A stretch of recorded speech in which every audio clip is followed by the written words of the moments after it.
Bab 11. Sudah seminggu sejak Wira mulai mencoba memahami elemen petir, dan sejauh ini, dia belum membuat kemajuan apapun.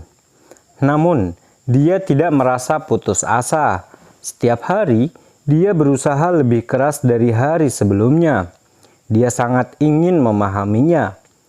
Jika dia bisa membuat sedikit kemajuan, itu pasti akan meningkatkan bakatnya. Meskipun dia tidak tahu akan mencapai nilai berapa, tetapi dia tahu itu tidak akan bertahan di nilai pink. Selain itu, dengan memiliki sedikit pengertian, pemahaman akan membuka jalan baginya untuk masa depannya. Seperti membangun rumah, setelah fondasinya selesai, semuanya akan menjadi lebih mudah. Ya, begitulah yang dia pikirkan. Wira tidak buru-buru dan melakukannya secara perlahan. Ia tahu karena hal itu ada padanya, ia pasti akan berhasil suatu hari nanti.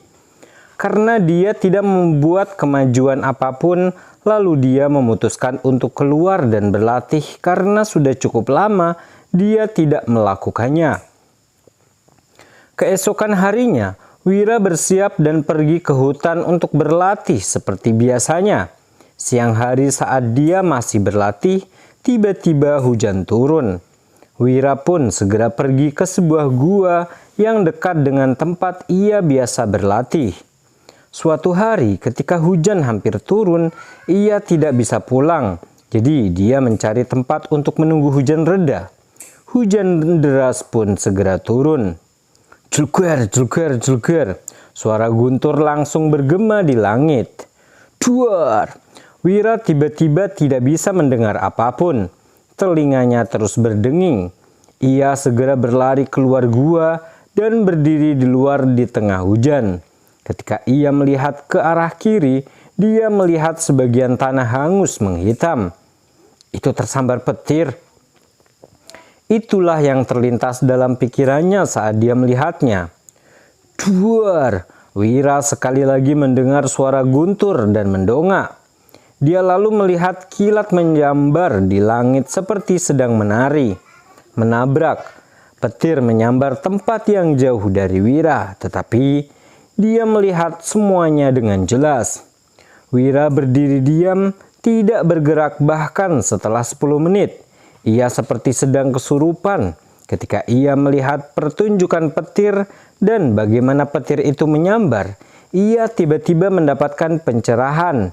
Adegan itu terus berputar di kepalanya. Dari gerakan cepat hingga kekuatan penghancurnya, semuanya terus berulang. Setelah beberapa saat, semuanya pun berhenti. Sayang sekali. Kalau aku bisa merasakan perasaan ini sekali lagi, aku pasti bisa meningkatkan bakatku ke tingkat ungu, kata Wira dengan sedih. Namun ini bukan hal yang sia-sia. Ia belajar beberapa hal dari pengalamannya sendiri. Meskipun kekacauan itu menakjubkan, itu bukanlah hal yang sebenarnya. Jadi ada perbedaan besar antara perasaannya terhadap keduanya. Namun dengan ini sebagai referensi, dia akhirnya dapat mulai membuat kemajuan dalam pemahamannya tentang elemen petir. Setelah hujan berhenti, Wira lalu memutuskan untuk berhenti berlatih. Lagi pula dia cukup berlatih cukup lama.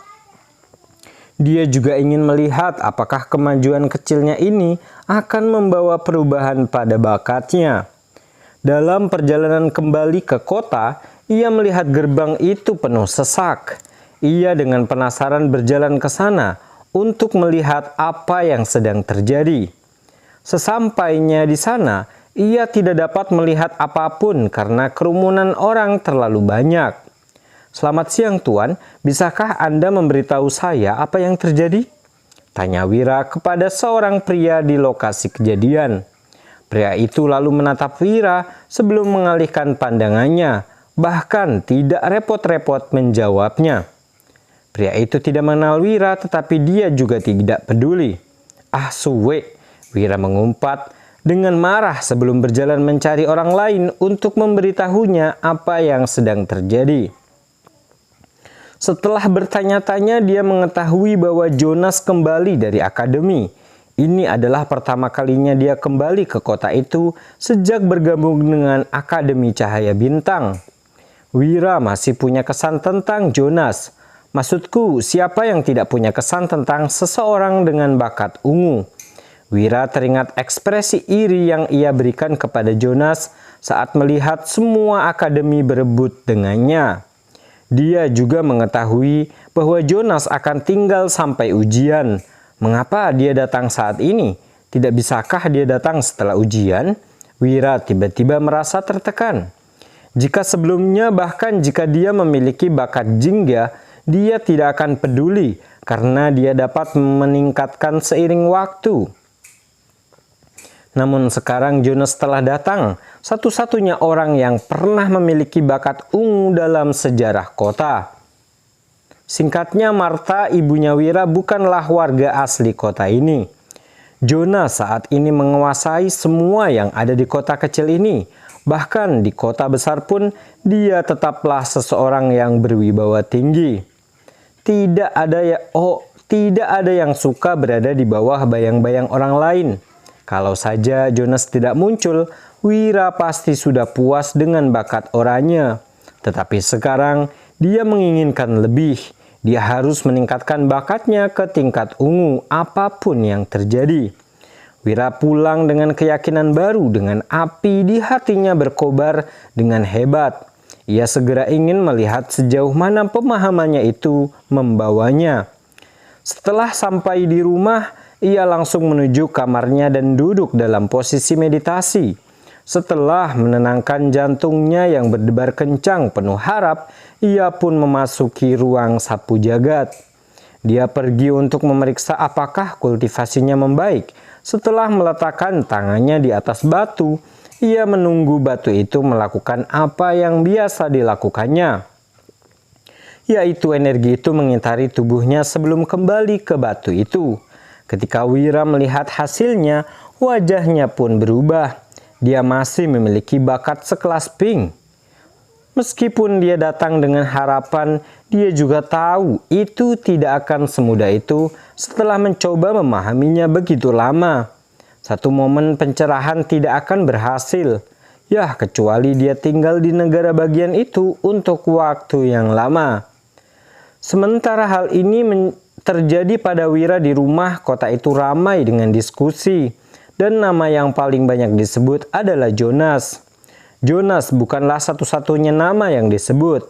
Nama Wira juga menjadi perbincangan hangat karena dia akan mengikuti ujian ulang.